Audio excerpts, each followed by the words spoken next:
আর কত হাঁটবো? আমি যে আর পারছি না হাঁটতে। মনে হচ্ছে এখানে বসে পড়ি। এই বুড়ো বয়সে এসে নিজের গ্রাম ছাড়া হতে হবে, সেটা আমি কোনো দিন ভাবতে পারিনি। একটু কষ্ট করো গিন্নি, নিশ্চয়ই আমরা কোনো না কোনো আস্তানা পেয়ে যাব। কোথায় আস্তানা পাবে?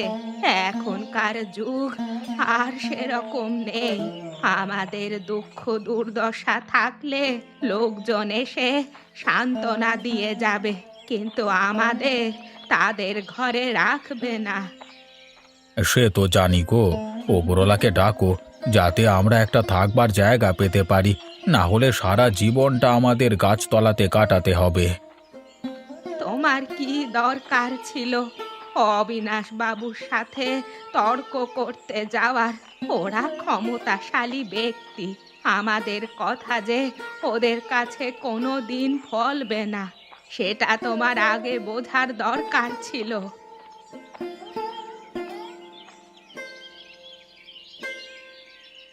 আরে গিন্নি, ওই দেখো, ওইখানে ঝিলের মাঝে একটা বাড়ি গো। দেখে কি করব? ওই জলের মাঝে কার বাড়ি হবে না হবে সেটা তো জানি না, অতএব দেখেও লাভ নেই। ঠিক আছে, এখন তুমি চুপ করো একটু, বাড়িটা থেকে ঘুরে আসি। তুমি এ কি বলছো? লোকের বাড়িতে গিয়ে তুমি আবার অপমানিত হবে? অপমানিত হতে তোমার বারবার ভালো লাগে? আরে চলো না গিন্নি, আমার জন্য তুমি যখন বিপদে পড়েছো, তুমি শুধু একটা কথা জেনে রেখো, আমি তোমাকে এই বিপদ থেকে উদ্ধার করব, আর কেউই পারবে না। ঠিক আছে, তাই চলো। আমি না হয় তোমাকে বিশ্বাস করলাম, এবার যদি অন্য লোকের কাছে অপমানিত হই তাহলে কিন্তু একা দু চোখ যেদিকে যায় আমি চলে যাব। কেউ আমাকে আটকাতে পারবে না। গিন্নি দেখো, মনে হচ্ছে এই বাড়িতে আর কেউ থাকে না। ভালোই হলো, আমরা তবে এখানে থাকতে পারবো। আমারও সেটাই মনে হচ্ছে, এখানে কেউ থাকে না। তাহলে কি আমরা অবশেষে একটা ঘর পেলাম? ওপরওয়ালা কি সত্যি আমাদের কথা শুনলো? শুনলো শুনলো গিন্নি, এই জলের মাঝখানে এই ঘরটা দিয়ে আমরা আমাদের সংসার শুরু করব। সংসার শুরু নয়, বলো সংসার শেষ করব। আর কদিনই বা বাঁচবো আমরা? হ্যাঁ, সেই হলো আর কি, যে কদিন বাঁচবো এখানে একটু সুখে বাঁচতে পারবো, অন্তত একটু শান্তিতে থাকতে পারবো। লোকালয় থেকে দূরে এই জায়গাটাও খুব ভালো লেগেছে আমার। অন্তত নিজের মতো থাকতে পারবো, কারো কথা শুনে তো আর থাকতে হবে না, আর কারো সাথে ঝগড়া দ্বন্দ্বও করতে হবে না। হ্যাঁ, আমাদের এই জলে ভাসা সংসার নিয়ে আর কেউ কখনো হিংসে করতে পারবে না, কারণ এখানে সেরকম লোকই নেই। কিন্তু খাবে কি? ঝিল যখন আছে তখন নিশ্চয়ই এখানে মাছও থাকবে, সেই খেয়েই আমাদের জীবন কাটিয়ে দিতে হবে। পরিস্থিতি একটু ঠিক হলে এখান থেকে মাছ ধরে বাজারে বিক্রি করব, হাতে অন্তত কিছুটা টাকা আসবে। বেশ, তবে তাই হবে। আমরা আজ থেকে এখানেই থাকবো। আরে এসো এসো নগেন, তোমার জন্যই অপেক্ষা করছিলাম। তা হাতে ওটা কি এনেছো? বাবু, আপনার উপর আনন্দিত হয়ে আমি আপনার জন্য কিছুটা খেজুরের গুড় এনেছি, আপনি খেয়ে দেখবেন। বেশ বেশ, তা না হয় দেখব, কিন্তু এত আনন্দ কিসের তোমার? হ্যাঁ, ওই বুড়ো হরিপদকে আপনি যেভাবে ধ্যাতানি দিয়েছেন না, সেটা দেখেই আমার খুব আনন্দ হচ্ছিল। আর তাছাড়া আর একটা সুখবর আছে আপনার জন্য। বলো বলো, সকালবেলায় কি সুখবর এনেছো বলো। হ্যাঁ, ওই হরিপদ কাকা আর তার গিন্নি তার বাড়ির জমি জমা ফেলে রেখে কোথায় যেন চলে গেছে, গিজি গিজি গিজি গিজি। বলিস কি রে, একেবারে গ্রাম ছাড়া হয়ে গেল? তাহলে আর বলছি কি আপনাকে, আপনার আর ওদের জমি জায়গা অধিকার করতে কোনো বাধা রইল না। এ হে হে হে হে, আমি ভাবলাম আমার সঙ্গে ভালো রকম প্রতিদ্বন্দ্বিতা করবে, কিন্তু এরা যে দেখছি মাঠ ছেড়েই পালালো। আর আপনার সাথে প্রতিদ্বন্দ্বিতা করবার সাহস কারোর আছে? আপনার সঙ্গে লড়াই করে কেউ পার পাবে না। তা যা বলেছিস। আচ্ছা, একটা কাজ করিস, ওর এই উত্তর মাঠে জমিটা আমাদের যত তাড়াতাড়ি সম্ভব অধিকার করে নিস। দেরি হয়ে গেলে আবার অসুবিধে আছে। কেউ যদি জিজ্ঞাসা করে কোনো কথা, কাউকে কিছু বলবি না, দরকার নেই। আর কেউ যদি বেশি বাড়াবাড়ি করতে আসে, তাহলে তার নামটা আমার কাছে অন্তত করিস, তাকে আমি দেখে নেব। একদম বাবু, ও নিয়ে আপনাকে কোনো চিন্তা করতে হবে না। এই গ্রামে প্রত্যেকটা জমির কর্তৃত্ব আপনার হাতে থাকবে। কেউ আপনার থেকে বেশি বড়লোক হতে পারবে না, এটা আমি আপনাকে কথা দিলাম।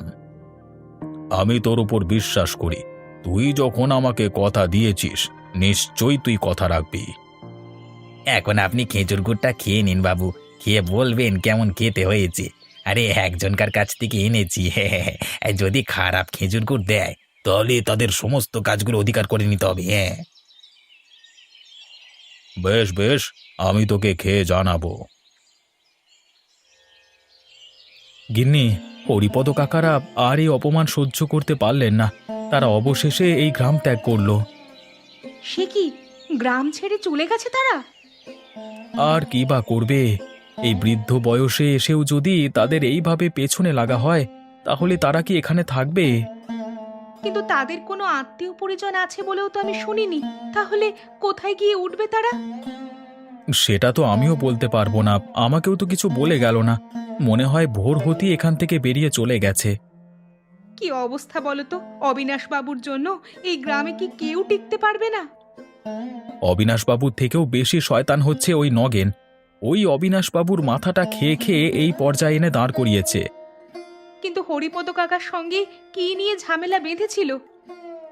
নগেন অবিনাশবাবুর কাছে মিথ্যে করে গিয়ে বলেছিল এবছর নাকি হরিপদ কাকার জমিতে ধান অনেক বেশি হয়েছে অবিনাশবাবুর জমির তুলনায় আর কি। সেই কারণেই অবিনাশবাবু রেগে গিয়েছিলেন, তারপর তিনি এই ব্যবস্থা নিয়েছেন।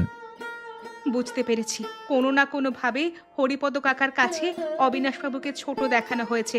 সেই কারণেই অবিনাশবাবু রেগে গিয়েছিলেন আর হরিপদ কাকার পেছনে লেগেছিলেন। একদমই তাই। নগেন যদি বাবুর কানে এসব আজে বাজে কথা না লাগাতো, তাহলে কিছুই হতো না, সবকিছুই স্বাভাবিক থাকতো। কিন্তু একটা কথা বলো তো, নগেন এরকম করছে কেন? এইভাবে সকলের বিরুদ্ধে চলে যাচ্ছে কেন? তাতে ওর লাভ। অবিনাশবাবুকে খুশি করতে পারলে তার তো কয়েকটা জমি জায়গা বিনামূল্যে হয়ে যাবে। এই যেমন হরিপদ কাকার জমিটা দেখবে অধিকার করে নিয়েছেন, সেটাই হয়তো নগেনের নামে লিখে দেবেন। এরকম করে কদিন চলে দেখব, নিশ্চয়ই কোনো না কোনো একদিন পাপের শাস্তি ঠিক পাবে। এদের গায়ের চামড়া অনেক মোটা গো, এদের পাপের ফল তাড়াতাড়ি আসে না, আস্তে আস্তে অনেকটা দেরি হয়। এখন আমার ভয় লাগতে শুরু করেছে, আমাদেরও না কোনোদিন এভাবে মিথ্যে অপবাদ দিয়ে সমস্ত কিছু কেড়ে নেয়। অত সহজে আমি যেতে দেব না। আমি অন্যায়ের বিরোধিতা করব, তাতে যা হয় দেখা যাবে।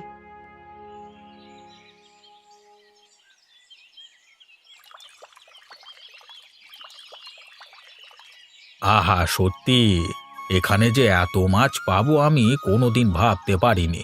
হ্যাঁ, তবে বেশি লোভ করলে হবে না। দুজনের দুটি মোটে মাছ নিয়ে চলে গেলি হলো, লোভ করলি বিপদে পড়বো। আর যাই যাই, গিন্নিকে গিয়ে মাছ দুটো দিই। গিন্নি, আরে ও গিন্নি, কি করছো? এই দেখো, তোমার জন্য ঝিল থেকে দুটো মাছ ধরে নিয়ে চলে এসেছি। না গো, আমি অনেক ভেবে দেখলাম, ভাবছি আমিষ খাওয়া সারা জীবনের মতো ছেড়ে দেব। সে কি কথা গিন্নি, আমি তোমার জন্য মাছ ধরে আনলাম, আর তুমি নাকি আমিষ খাওয়া ছেড়ে দেবে? সব দিক থেকে ভেবে দেখো, বেঁচে থাকতে গেলে, রান্না বান্না করতে গেলে মশলাপাতি, চাল ডাল সব কিছু প্রয়োজন, আর সেগুলো আনতে পয়সা লাগবে। কিন্তু আমাদের হাতে অত টাকা আছে কি এখন, নাকি ভবিষ্যতে আর থাকবে? কথাটা তুমি ঠিকই বলেছ গিন্নি। টাকা পয়সার তো খুব অভাব আমাদের। শুধু তো মাছ ধরে আনলেই হবে না, সেগুলো ভেজে রান্না করে খেতে হবে। তার জন্য তো সত্যি বাজারঘাট প্রয়োজন। তাই জন্যই বলছি, আমাদের এরপর আমিষ খাওয়া বন্ধ করতে হবে। তাতে সব দিক থেকেই আমাদের সুবিধে। তাহলে কি আমরা না খেয়ে থাকবো? খুব মুশকিলে পড়া গেল তো। না খেয়ে থাকবো কেন? এই জঙ্গলে অনেক ফলের গাছ আছে, সেখান থেকে তুমি ফল নিয়ে এসো, ফলমূলই খেয়ে থাকবো। বেশ বেশ, তবে তাই হবে। এরপর থেকে আমরা না হয় ফল খেয়ে থাকবো, তাতে যদি কিছুটা উপকার হয়। তুমি এই মাছ দুটোকে আর এখানে রেখো না, যাও এদেরকে জলে ছেড়ে দিয়ে এসো। এদেরও বাঁচতে দাও নিজের মতো করে। আমরা বুঝতে পেরেছি এতদিনে, যদি কারো শান্তি নষ্ট করা হয় তাহলে কেমন লাগে। ঠিকই বলেছ। আমরা এতদিন স্থলে থাকতাম, এখন জলের মাঝখানে এসেছি। এখানে এসে মাছেদের সাথে শত্রুতা চলে না। ওরা নিজেদের মতো থাক, আমরাও নিজের মতো থাকি। তাহলে তুমি বসো, আমি বরং মাছ দুটোকে জলে ছেড়ে দিয়ে কিছু ফলমূল নিয়ে আসি জঙ্গল থেকে।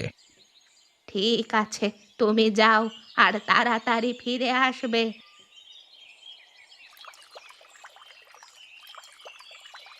যা রে বাপ, তোদের আর কোনো ক্ষতি করব না আজ থেকে। তোরা যেমন এই জিলে থাকিস, আমরাও থাকবো। আমরা সবাই মিলেমিশেই থাকবো। আরে, এটা কি দেখছি আমি? এরা এই ফলগুলোকে আমার কাছে নিয়ে এলো কেন? তাহলে কি এরা আমাদের ভাষা বোঝে? তাহলে বলতে হবে এই ঝিলের মাছগুলো খুবই বুদ্ধিমান। তাহলে তো ভালোই হলো। হ্যাঁ, আমাকে আর জঙ্গলের মধ্যে যেতে হলো না। এই ফলগুলো নিয়েই বাড়ি যাই। এই শোনো মাছের দল, কাল থেকে আমি তোমাদের কিছু কিছু খেতে দেব। তোমরা সকলে তোমাদের বন্ধু বান্ধবদেরকে নিয়ে আসবে। আমি এখন চললাম।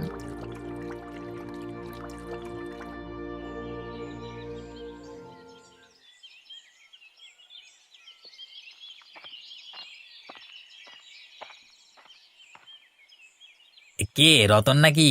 তা কি ধান কাটা হচ্ছে নাকি? হ্যাঁ দাদা, ধানগুলো এবার কেটে জমি থেকে তুলতে হবে তো, না হলে এ সময় দুর্যোগ হয়ে গেলে অসুবিধে আছে। এবারে আমাদের জমিতে ধান ভালোই হয়েছে। বলছিস আগের বছরের তুলনায় এবছর ধান তবে ভালো হয়েছে বলছিস? নিঃসন্দেহে, তুমি দেখে বুঝতে পারছো না? ওরে পাগল, আমি তো দেখে অনেক কিছুই বুঝতে পারি, কিন্তু তোরা চাষি মানুষ, আমার থেকে আরো বেশি বুঝবি, তাই জন্যই তোদেরকে জিজ্ঞাসা করা। ও তাই বলো। তা দাদা, অবিনাশবাবুর জমির ধানগুলো কবে তোলা হবে? এই তো সময় হয়ে এসেছে, এরপর সব হবে আর কি। তা দাদা, এবারে ওনার জমিতে কিছু কাজ পাওয়া যাবে তো?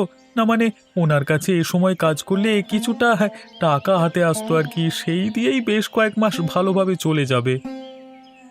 এবারে কাজ পাওয়াটা মুশকিল বুঝলি, পাবি কি পাবি না ঠিক বলতে পারছি না। কেন দাদা, এরকম বলছো কেন? কি জানিস তো, বিনামূল্যে কাজ তো সবাই করতে চায়, কিন্তু বিনামূল্যে আমরা এবার থেকে আর কাজ দেব না। কাজ পাওয়ার আগে আমাদের নির্দিষ্ট কিছু দিতে হবে। কিছু দিতে হবে? কিন্তু কি দিতে হবে? তার আগে বলি শোন, এবারে দিন প্রতি লোকজনের মাইনে অনেকটা বেড়েছে। অতএব এবারে যে সুযোগ হারাবে সে একেবারে ভিখিরি হয়ে যাবে, আর যে সুযোগ নেবে সে একেবারে রাজা হয়ে যাবে। হ্যাঁ, তাই নাকি দাদা? তবে তো আমি যে কোনো মূল্যে কাজটা করবই করব। তুমি বলো কি করতে হবে?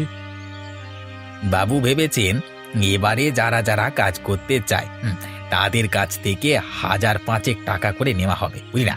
আর যারা যারা এই টাকা দিতে পারবে তারাই একমাত্র বাবুর কাছে কাজ করতে পারবে। এটা কেমন কথা দাদা? তাহলে আমাদের লাভের লাভ কি থাকবে? সে তো ব্যাপার একই দাঁড়িয়ে গেল। আমি এই ধান বিক্রি করেও যে টাকা পাবো, সেই টাকা অর্ধেক তোমাদেরকে দিয়ে দিতে হবে। তারপর তোমাদের কাছে কাজ করে আমি আর কি পাবো? তাহলে আর কি করবার, আজকাল তুই একটু বেশি বুঝে গেছিস তো, তাই জন্যই তোরই অবস্থা। না দাদা, থাক। নিজের জমির অর্ধেক ধান অন্যের নামে লিখে দিয়ে আমার কোথাও কাজ নেওয়ার দরকার নেই। আমি যেমন আছি ভালোই আছি।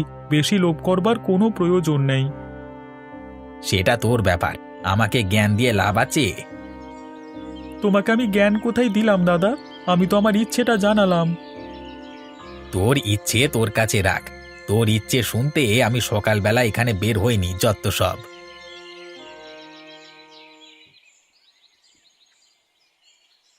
বাবু, বাবু, আপনার গ্রামের আর একটা লোক এই হরিপদ কাকার মতো বেশি উড়তে শুরু করেছে। ওর ডানাটা কাটবার সময় হয়ে এসেছে বাবু।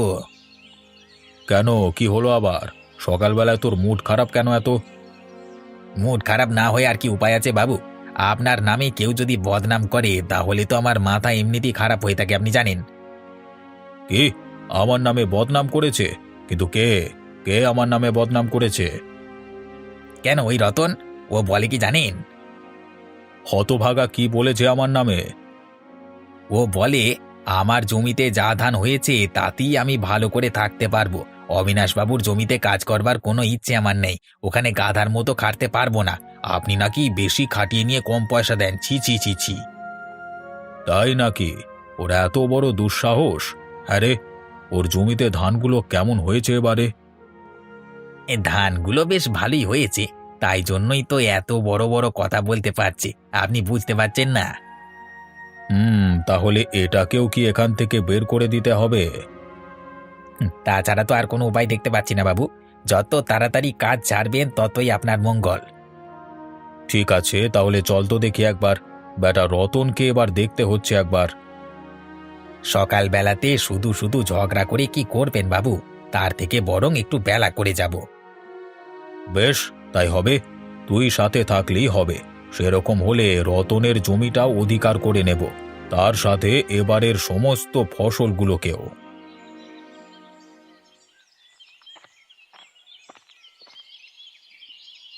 আরে আমি কি ঠিক দেখছি? ওটা মনে হচ্ছে হরিপদ কাকা। আরে হ্যাঁ হ্যাঁ, একবার ডেকে দেখি তো। আরে ও হরিপদ কাকা! আরে রতন যে, তা কি ব্যাপার? হঠাৎ এখানে যে, কিছু দরকার ছিল নাকি? আরে কাকা, আমি এই রাস্তা দিয়ে যাচ্ছিলাম, তা তোমরা একেবারে ডাঙা ছেড়ে জলের মধ্যে বসবাস করছো যে? কি আর করব বল দেখি। ওই অবিনাশ তো আমাদের গ্রাম ছাড়া করলো। কোথাও যাওয়ার তো জায়গা নেই আমাদের, তাই জন্য এখানে এসে আমাদের বসতি স্থাপন করেছি। তা জায়গা কেমন বুঝছো কাকা? শান্তি আছে রে, অন্তত সকাল থেকে উঠে মনে কোনো দ্বন্দ্ব নেই। আমারও মনে হচ্ছে তোমার মতো অবস্থা হতে পারে। এখন দেখা যাক, নগেনের সাথে ঝগড়া তো হয়েছে, ও নিশ্চয়ই আমাদেরকে ছেড়ে কথা বলবে না। এ হে হে হে, তুই আমাকে দেখেও শিখলি না? ওরে জলে নেমে কুমিরের সাথে লড়াই করতে নেই। কি আর করব, ওরা যদি একটা সামান্য কাজ দেবার জন্য জমির অর্ধেক ধান নিজের নামে করে নিতে চায়, তাহলে তো আমার বিরোধিতা করা ছাড়া আর কোনো উপায় থাকে না। এইভাবে অবিনাশবাবু যদি সবাইকে গ্রাম থেকে বের করে দেয়, তাহলে বিপদের সময় কাউকে পাশে পাবে না। দেখো না, বিপদ এলো বলে এখন কোথায় যায় দেখব। কি বিপদের কথা বলছিস? আকাশের দিকে তাকিয়ে দেখো, ছিটে ফোটা মেঘ দেখতে পাবে। কদিন বাদই এখানে বৃষ্টি হতে পারে। অবিনাশবাবুর সারা জমির ধান এখনো পড়ে আছে। ধান পুরো নষ্ট হয়ে গেলে তখন কি করে অবিনাশবাবু, দেখব। যাই হোক ভাই, তোকে বলে রাখি, যদি এ যাত্রায় বেঁচে যাস, তাহলে কিন্তু অবিনাশের সাথে আর লাগতে যাবি না। আর যদি ওখান থেকে তাড়িয়ে দেয়, তাহলে এখানে চলে আসবি। ঠিক আছে কাকা, তুমি বসো, আমি দেখি ধানের আড়তের লোকের সাথে একবার কথা বলে আসি। যত তাড়াতাড়ি সম্ভব ধানগুলোকে বিক্রি করে দিতে হবে। শকুনি নজর পড়েছে আমার ধানের উপর। কি রে গোপাল, খেজুর রস পাড়া হচ্ছে নাকি? হ্যাঁ বাবু, এই একটু পারছি আর কি। আচ্ছা নগেন, তুই সেদিন কার কাছ থেকে নিয়ে গিয়েছিলিস খেজুর রসটা? ওই তো, ওই মহারাজের কাছ থেকেই নিয়ে গেলাম। আপনি তো খেয়ে বললেন খেজুর রস তাজা নয়, তাহলে আপনাকে ভেজাল রস খাওয়াচ্ছিল, বুঝতে পারছেন তো? এ তুমি কি বলছো দাদা? আমি বাবুকে তাজা খেজুর রস না খাইয়ে ভেজাল জিনিস খাওয়াতে যাব কেন? যাতে আমি তাড়াতাড়ি পৃথিবী ছেড়ে চলে যাই। আপনি এসব কি বলছেন বাবু? আমি কোনোদিনই এমন চিন্তা করি না। সবাই মুখে ওরকম বলে রে, মনে মনে বাবুর নামে সাপ সাপান্ত করে, আমরা কি সেটা জানি না? তুমি একটু বেশি বোঝো নগেনদা, সবসময় শুধু বাবুর মাথাটা খাও। তোমার আর কি কোনো কাজকর্ম নেই? দেখেছেন বাবু, বললাম না কেউ ভালো চায় না আমাদের। দেখেছেন আসল রূপটাকে দেখা গেল গোপালের। গোপাল, তুমি নগেনের সাথে এমনভাবে কথা বলতে পারো না। আর এটা সত্যি, তুমি আগের দিন আমাকে ভেজাল রস খাইয়েছিলে, তাই জন্য তোমার দুটো খেজুর গাছ আমি অধিকার করে নিলাম। বেশ পেয়েছেন বাবু আপনি, ইচ্ছে মতো দোষারোপ করে দিয়ে সবকিছু অধিকার করে নিচ্ছেন। কিন্তু এভাবে আর কতদিন চলবে বাবু? আপনি নিশ্চয়ই একদিন না একদিন এর ফল ভোগ করবেন। বেশি চ্যাটাং চ্যাটাং কথা শোনাতে হবে না, দূর হ এখান থেকে। আর আজকে খেজুরের রসটা এখানে দিয়ে যা। এই তো বললে আমি তোমাদেরকে ভেজাল খেজুরের রস দিয়েছি, তাহলে আজকে আবার রসটা নিয়ে কি করবে? এই বড় বড় কথা বলিস না, দুটো গাছই নিয়েছি। বেশি বড় বড় কথা বললে জমি বাড়ি সব চলে যাবে। হরিপদ কাকার মতো গ্রাম ছাড়া হয়ে যাবি, বুঝলি? আরে বেশি কথা বাড়ানোর দরকার নেই তো, ওর কাছ থেকে খেজুরের রসটা নিয়ে চলে আয়।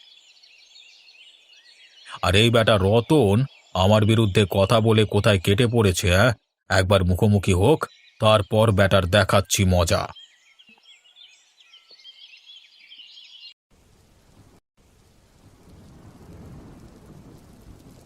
এ কি হচ্ছে গো? এই যে অসময়ে বৃষ্টি নেমে গেল। তাতে তোমারই কি আর আমারই কি? বৃষ্টি হচ্ছে হতে দাও, আমাদের তো কিছু যায় আসে না। তা বটে, আমাদের তো আর জমি জমা নেই, আর খেজুর গাছ দুটো অধিকার করে নিয়েছে অবিনাশ বাবু। অতএব আমাদের হাত পা গুটিয়ে বসে থাকা ছাড়া আর কোনো উপায় নেই। হ্যাঁ, তবে একটা আনন্দ হচ্ছে, এই যা বৃষ্টি হচ্ছে আমাদের অবিনাশবাবুর জমি জমা একেবারে ভেসে যাবে। যে কটা ধান হয়েছিল সব নষ্ট হয়ে যাবে। রতন আর যাই করুক, বুদ্ধি করে ধানগুলো বিক্রি করে দিয়েছে। তাহা তুমি ঠিকই বলেছো। এই গোপাল ভাই, আরে ও গোপাল ভাই, জলদি করে বেরিয়ে এসো। কি ব্যাপার নগেন, তোমাকে এরকম লাগছে কেন? গোপাল ভাই, তোমার সাহায্য লাগবে, না হলে বাবুর ধানগুলো একেবারে জলে ভেসে যাবে। গ্রামের কেউ কাজ করতে চাইছে না, তুমি চলো না গোপাল ভাই। না গো, আমার কাছেও তো টাকা কোথায় যে তোমাদেরকে আমি টাকা দিয়ে কাজ করব? তোমাকে আমি সাহায্য করতে পারলাম না দাদা। হায় হায় হায় হায়, এসব কিছু আমার জন্য হয়েছে। আমি সবার সাথে খারাপ ব্যবহার করেছি। অবিনাশ বাবু এবার আমাকে গ্রাম ছাড়া করবেন।